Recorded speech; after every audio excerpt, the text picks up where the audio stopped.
อืมมาหาอยู่น้องบอลไกลเล่นมานี่นะพี่น้องเราเล่นอยู่ผู้เดียวเนาะบ่ได้ไปทางใด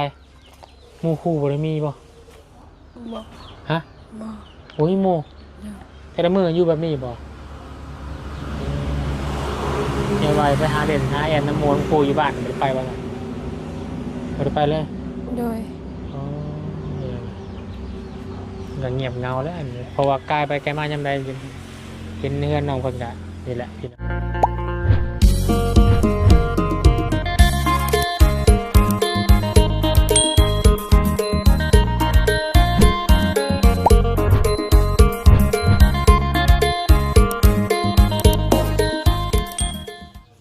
กราบสบายดีเด้อสบายดีพ่อแม่พี่น้องสบายดีหมู่เพื่อนกันเบิดสุขสุขคนสบายดี FC ผู้ใหญ่ใจบุญเบิดทุกท่านเด้อยินดีต้อนรับเข้าสู่ช่อง YouTube บาบุญสารวัตรมื้อนี้พี่น้องเลยเนาะพร้อมกับบรรยากาศฝนตกปล่อยๆเนาะฝนตกลิ่นเป็นบางช่วงบางบอนเป็นบางจุดพี่น้องเลยเนาะเอาวันนี้ก็เป็นอีกมื้อนึงพี่น้องเลยเนาะเป็นมื้อถ่ายของเดือนก็เลยทางบนกะก่อนกลับบ้านเนาะมื้ออื่นเดินทางกลับบ้านพี่น้องเลยก็เลยจะเข้ามาหาทางน้องเศรษฐีก่อนเป็นจังใดเนาะยังเศร้ายังมองยังคิดฮอดแม่อยู่บ่พี่น้องเลยเนาะก็ธรรมดาอยู่แหละเนาะต้องคิดฮอดแม่ตลอดนะเพราะว่าน้องเพิ่นก็ยังบ่ได้เจอยังบ่ได้เห็นทั้งแม่กันมาหลายปีแล้วพี่น้องเลยน้องบนกะนับมื้อนับวันแล้วละที่จะให้ทางบุญเป็นสะพานบุญเนาะให้กับเอื้อยอยู่ทางต่างประเทศเนาะเพื่ออยากให้ทางน้องเศรษฐีเพิ่นนั่นแหละได้พบพ่อแม่แต่กะไปรอบก่อนกับพ่อซ้ำพี่น้องว่าจะน้อยก็ได้เห็นเพื่อนแล้วก็ได้เห็นน้องเนาะมารอบนี้ก็ มาในมื้อนี้ก็สิมาหาน้องเพิ่นมาเล่นมาแอนเนาะมามาร่วมมาพูดคุยเพื่อน้องเพิ่นในหายเศร้าหายมองในพี่น้องเลยเนาะกลายไปก็มายามใดน้องเพิ่นก็ นั่งคอยถ่ารอมือรอวันอยู่พี่น้องเลยโอ้ยเนาะไปพี่น้องไปหาน้องเพิ่นนำกันเนาะผูกเปรอถ่าทางบุญบ่พี่น้องน้องเพิ่นเนาะสบายดีสบายดีน้องเศรษฐีเป็นยังได้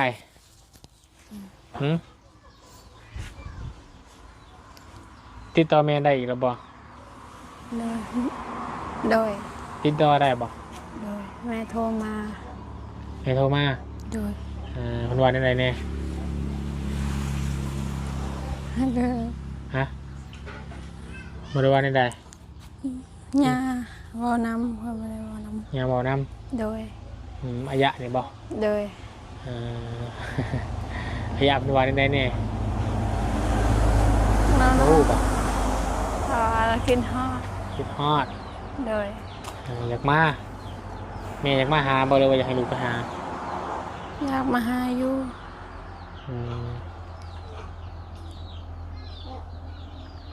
มาหาอยู่น้องบอลไกลเล่นมานี่นะพี่น้องเราเล่นอยู่ผู้เดียวเนาะบ่ได้ไปทางใด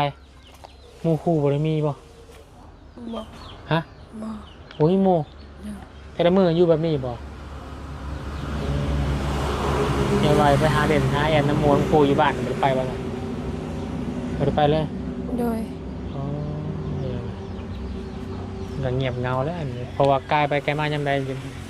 เห็นเฮือนน้องเพิ่นก็นี่แหละพี่น้องนอนอยู่เปหรือว่านั่งเปิดโทรศัพท์บ่ได้มีเล่นบ่บ่มีโทรศัพท์ใช้มีอยู่หากคือบ่เห็นเล่นเถื่อมีอยู่ถ้ามีเน็ตก็เลยบ่ก็จักสิเบิ่งหยัง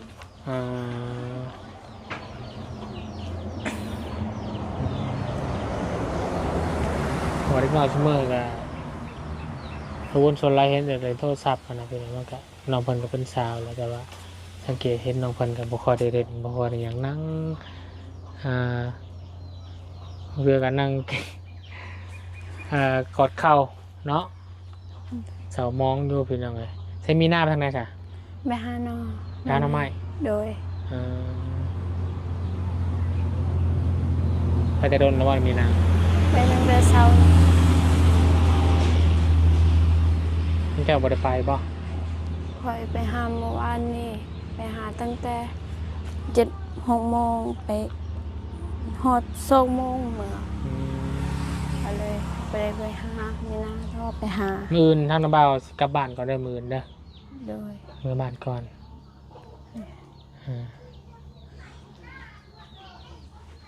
มื้อบ้านประมาณช่วงบ่าย2 โมงกลับบ้านอืม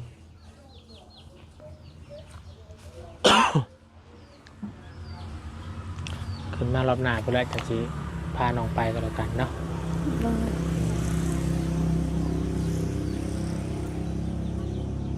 ทั้งอ้ายไปทางใดจะอ้าย ไม่เล่น อืมปะยางมาเลยอายะปะ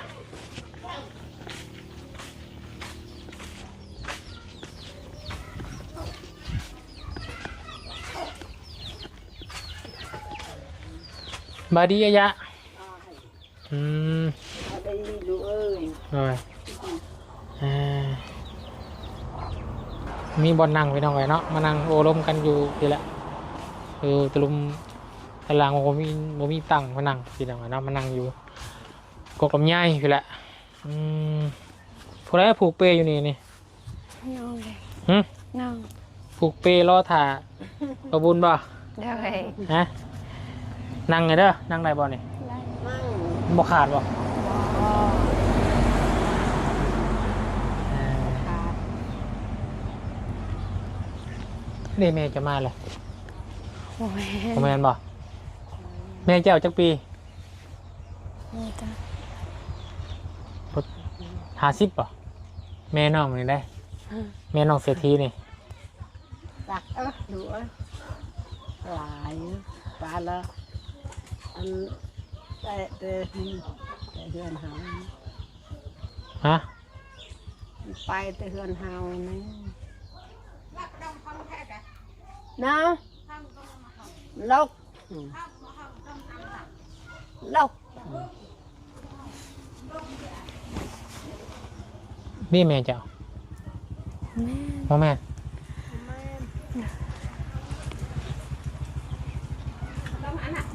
หนมไปที่สอง ใคร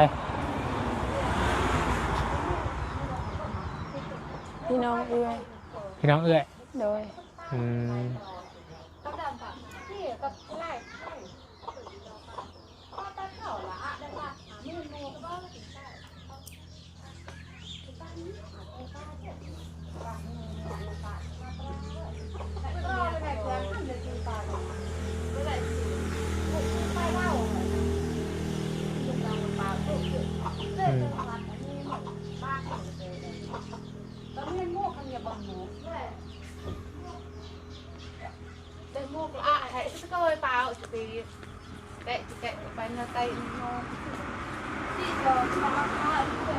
มันมาอย่าง เขามายืมหมวก ฮะ เขามายืมหมวกเขาจะไปเวียด ยืมหมวก โดย มันแต่บ้านเอื้อยเจ้าบ่ โดย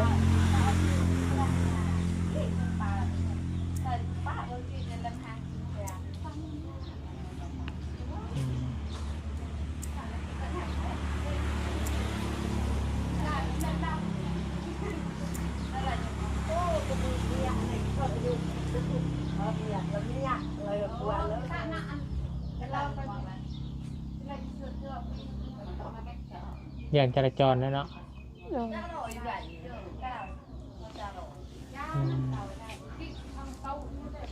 คือมีแห่นำไผไปหาตึกป่าฮะ อ้าย พาไปหาตึกป่า โดย ไปหาตึกแถวใดไกลบ่ อยู่น้ำห้วยก็ได้น้ำเสก็ได้ อยู่นองแต่ว่าบ่มีนอง ฮะ ไปตึกอยู่นองก็ได้แต่ว่าบ่มีนอง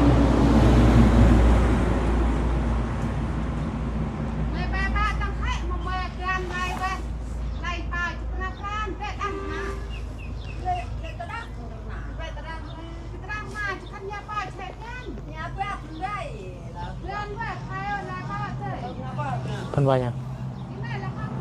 เอ้ยเฮาอยากไปน้ำเพราะ เสียนะ พี่น้องเสีย โดย พี่ใจ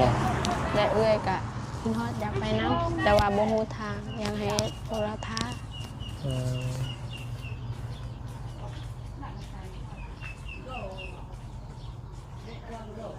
เจ้าชั่วเขาเปิดเผยเลยสิหลังมือป้าเท่หลังกับลายหลัง พี่น้องเสียอยู่บ้านบ่ อยู่เวียดแบบพี่น้องอยู่เวียดนะ อ่า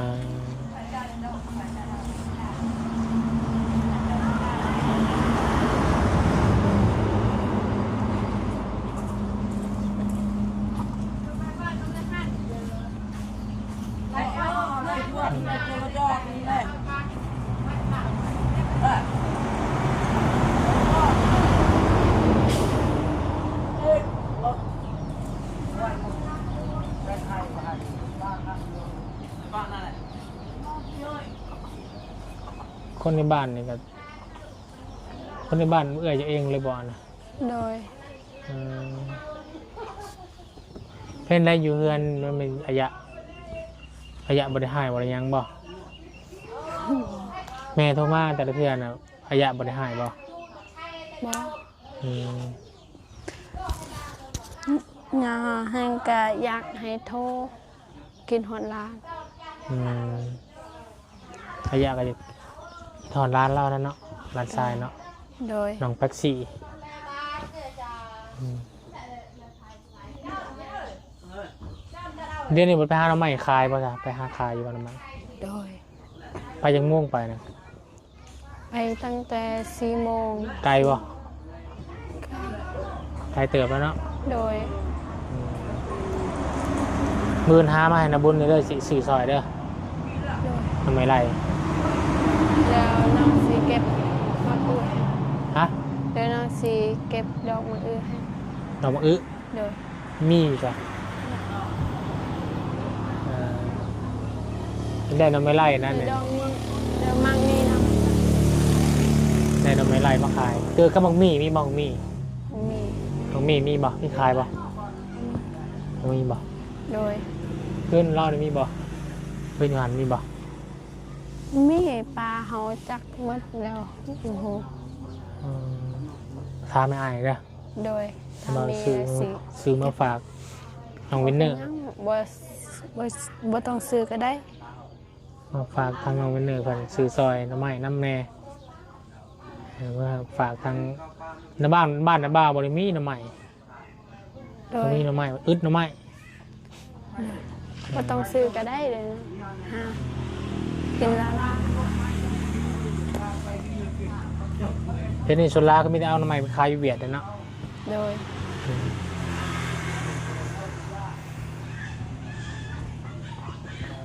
ในแดนอยู่เพื่อนแต่ละมือเงียบเงาบ่ โดย เงาบ่เงียบถ้าอยู่เมื่ออยู่น้ำแม่นี่มาอยู่ได้โดนปันใด โอ้กัน ฮะ โอ้โหคือกัน เมื่อกับมีบอลนอนอยู่เพื่อนแม่จังกันเนาะเพื่อนล้างหน่อยเนาะ โดย ถ้าที่นอนอยู่ใส่ แล้วลูกเราลาย ไปเมื่อนั้นคือบ่เห็นใส่ ออกไปวิทย์ไป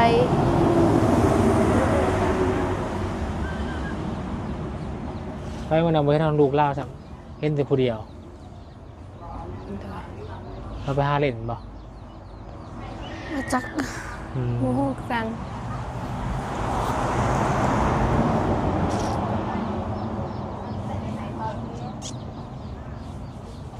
นี่ก็บ่มีหยังไลน์มาเล่นน้ำน้องเศรษฐีเพิ่นคือจังไงเนาะเห็นว่านั่งอยู่ในเปลงเงาๆอยู่คือจังไงเนาะก็เลย มาเยี่ยมยามถามข่าวเบิ่งอืมบอกแม่แล้วมาว่าสิไปมือใดนะ วอ นี่เด็กใกล้เสมอไปจะบอกแล้วเนาะถ้าเราโทรมาอีกก็บอกว่าวันอาทิตย์ก็ได้ โดย วันอาทิตย์หน้าหรือว่าไอ้มาเธอหน้าจะบอกเพิ่นอีกคนนึงก็ได้สิไปเมื่อใดเนาะ โดย ถ้ามันใกล้มือสิไปก่อนโทรบอกเรา ถ้าเบิ่งพลตกก้อนยันพลตกลาเข้าไปบ่ได้ อืม ถ้าเฮาบอกซะก่อนถ้าฝนตกว่าโหว่าสิไปได้บ่ นั่นแหละ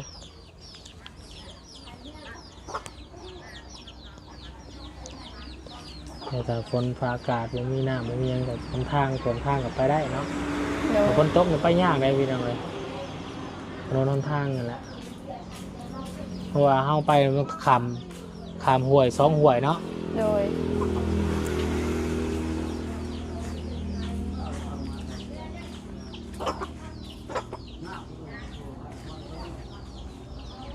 ให้อ้ายภาพไปบ่บัด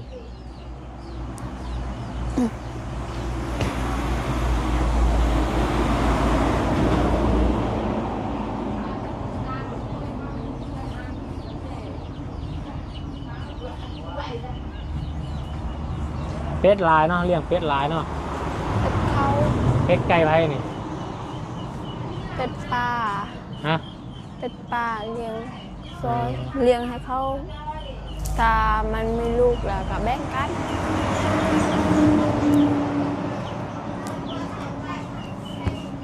ทั้งป้าเต่าอยู่ที่ค้างอยู่ในหันน่ะเพิ่งกินข้าวว่าแต่ละมื้ออะ กิน ให้อาหารเรากิน เฮากินเหมือนถ้าเฮากินเช้าก็ให้เราอีก เรากินเองแล้วเนาะ โดย อืม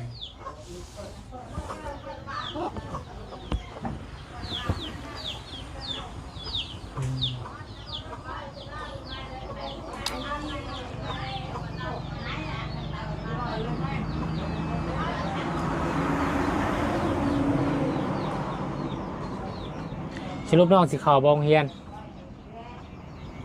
แล้วแต่น้องเด้ออ้ายบ่บังคับได้สิเข้าหรือบ่เข้าแล้วแต่เจ้า ถ้ามีเงินเขา ฮะ ฮู้กัน บ่มีเงิน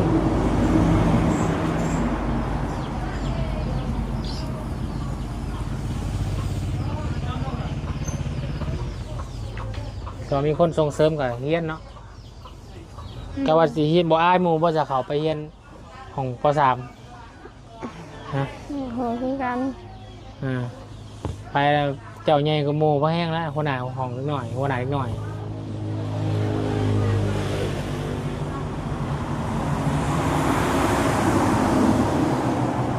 ปรึกษาทั้งเม็ดไปเฒ่าเด้อไปเฒ่าให้เฮียนก็เฮียนแล้วแต่มันขึ้นอยู่ถ้าว่าเฮาสิเฮียนนี่แต่ว่าเป็นการบังคับน้องเพิ่นนี่ก็มันก็บ่ได้เด้อพี่น้องมันต้องอยู่ความสมัครใจของน้องเศรษฐีเพิ่นสิเฮียนหรือบ่เฮียนก็แล้วแต่เนาะเพราะว่าเรื่องแบบนี้มันสิบังคับใจมันลำบากใจหั้นนะพี่น้อง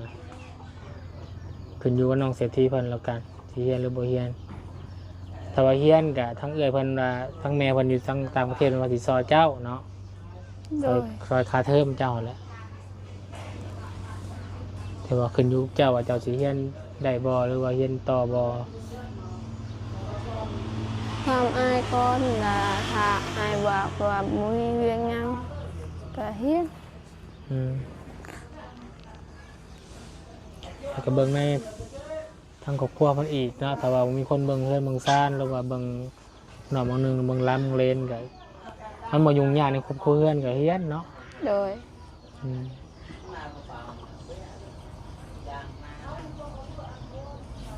บอกว่าอนาคตของเฮียนก็ต้องมีอนาคตดีอยู่แล้วอ่านออกเขียนเป็นก็ได้งานเวียกงานดีเขียนชื่อตัวเองเป็นอยู่บ่ฮะเป็นบ่ฮะ โดย เห็นบ่เขียนป .3 เราเขียนชื่อตัวเองบ่เป็นป .3 บ่จะออก โดย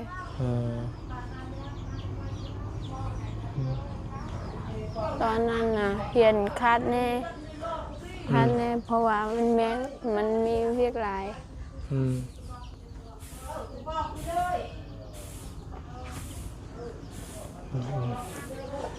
นั่นแหละจ้ะนาบ่าวบ่มีหยังแหละเนาะมาเยี่ยมมายามไปซื้อเด้อ โดย บ่ได้มีหยังมา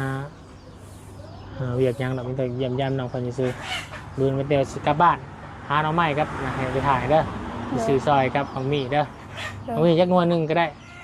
โดยถ้ามีสเก็ตมาทอน น้อยพระอาจารย์นาบ่าวไปเวียกอื่นก่อนเด้อ โดยเข้าใจเลย บ่เป็นหยัง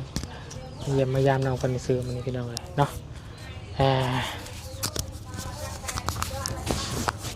ปะพี่น้องกันเนาะวุ้นก็สิได้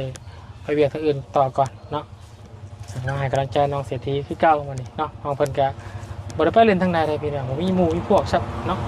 อยู่นี่ล่ะโตกับแม่เราเลยเป่าโตกับแม่เราไปหาหน่อไม้มาแล้วกันแบบนี้แหละพี่น้องมื้อใดไปหาหน่อไม้ก็แต่เช้าพอน้องมีหน้าซ้ำบัดนี้เนาะไปหาหน่อไม้ยังบ่มาเปลี่ยนกันไปแล้วครับพี่น้องเนาะไปสายเด้อพี่น้องเด้อขอบคุณขอบใจ FC บ่สุขสุขคนที่ให้เขามาหามาส้มเป็นกำลังใจกับบุญสารวันตลอดมาสำหรับคลิปนี้บุญลาแล้วสบายดีเด้อพี่น้องเด้อ